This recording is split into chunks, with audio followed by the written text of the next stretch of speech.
Well, what's really frustrating is, everyone wants to remember they're from Scranton when it's convenient and it polls well around the election time. But Joe Biden, he doesn't remember Scranton from 80 years ago. And just to talk about what's going on with our friends in Israel, I trust the IDF a lot more than I trust the Biden White House. I mean, they have been wrong on virtually everything relevant to foreign affairs. And Congress has the power of the purse, and we need to support our allies in Israel.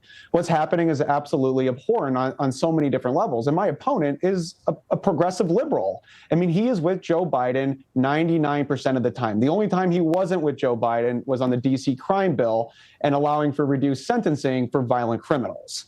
So when you're looking at Matt Cartwright and you're looking at Joe Biden, I mean, they're essentially one of the same. So northeastern Pennsylvania is about lower taxes. We're about a secure border. We're about a strong military, jobs and economic opportunity. And right now, with the progressive agenda that we're seeing, and not to take into even account the universities, it's absolutely disgusting. These protesters, these rioters, these criminals should be drug off of campus. And Congress has the power of the purse and allocated these weapons and resources to our friends in Israel for this exact specific purpose.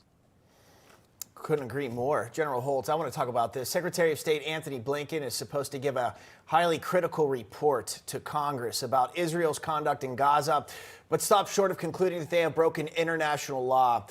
Talk to me about that, but also I want to get your take on this. We haven't discussed it yet. What does another 4 years of a Biden administration mean for the future of Israel? I'm so glad you asked. The problem with what Secretary Blinken's going to introduce as his fact pattern or his evidence is Ministry of Health from Hamas, Gazans, reporting on what's exactly happened there. It's going to be a fantasy. And it's going to answer to a constituency that they're chasing in American domestic politics. It's just not going to be the truth. And it also doesn't remove the stain of what happened on October 7th, because you know what, Bob, without October 7th, none of this happens at all. Right. So now let's get to another 4 years of what we have seen.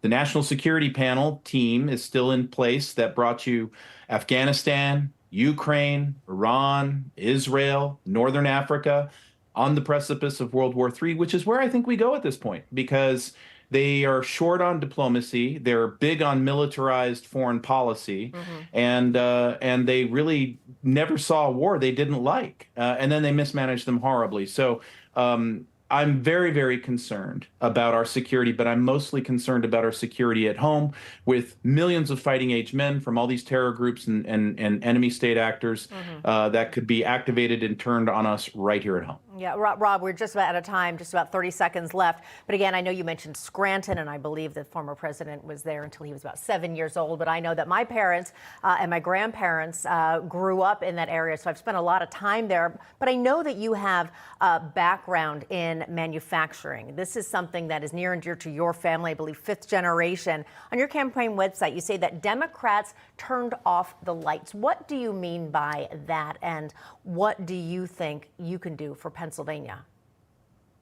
Well, love talking to a fellow person that has roots of northeastern Pennsylvania. And right over my shoulder here, the traffic signal, that's what we do. We install these all throughout the state of Pennsylvania. I was born in northeastern Pennsylvania. I was raised in northeastern Pennsylvania. I went to the University of Scranton. I've created economic opportunity for people of northeastern Pennsylvania, and I'm going to die and be buried in northeastern Pennsylvania. I love my home, and that's why I'm running. I love this country, and I love northeastern Pennsylvania.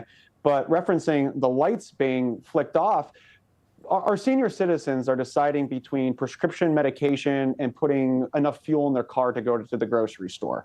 You look at what's happening on our southern border, our veterans are secondary to these illegal immigrants that are coming across the border.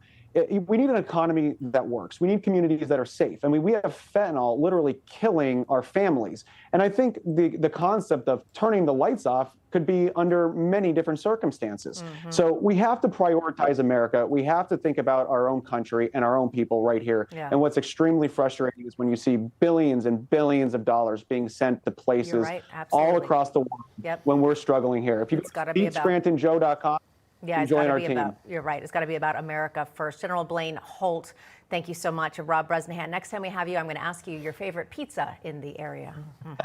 Have a great Friday, guys. All right. Thanks. Bye.